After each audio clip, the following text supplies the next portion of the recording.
O'sha mashhur pitsa retseptim bugun dasturxoningizda 300 ml iliq sutimizga 1 osh qoshiq droji, 2 osh qoshiq shakar, 1 choy qoshiq tuz yaxshilab aralashtirib 100 gram un solib 5 minutga olib qo'yamiz. Keyin 4-5 osh qoshiq yog', bitta tuxum qo'shib, yana ozgina-ozginadan un solib yumshoq xamir holatiga keltiramiz. Asosiy qoida pizzani xamirini yaxshilab mushlash kerak. 1 soat xolodilnikda oshirib olganimizdan keyin ikkita bo'lakga bo'lib, manni krupa sepib qo'limizda yoyamiz. Jo'vi umuman ishlatmaymiz. Uyingizda pitsa qolib bo'lsa, pitsa qolibga bo'lmasa, pergament listi ustiga qo'yib qo'yib 5 minut tindiramiz. Ungacha sous tayyorlaymiz. Pomidor, ukrop, chesnok, ziravorlar blender qilib pizzani ustiga suramiz. Pizzani ustida eng cho'ziluvchan sir bu Bahadirov va mozzarella sirlari. Bu videoda ko'rsatilgandek uydagi bor masalliqlardan pizzamizni yig'ib olamiz. 180 gradusda 20 minut duxovkaga boramiz. Pishishiga 5 minut qolganida yana ustidan sir terkadan chiqarib sovuramiz. Bay. Bunaqa pitsa retsept uchun like va kommentariy hammalardan kutib qolaman. Bilasizlar-ku, men uchun bu motivatsiya.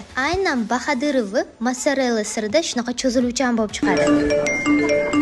Bo'ldi, to'xtanglar. Hozir qatdan olishingizni aytib beraman. Bahadirov sirlarini Sirniy lavkani 26 ta filialidan bemalol sotib olishingiz mumkin. Nafaqat Bahadirov va mozzarella sirlari, boshqa turdagi sirlari ham mavjud. Sirniy lavka do'konlarini uyingiz oldidan qidiring.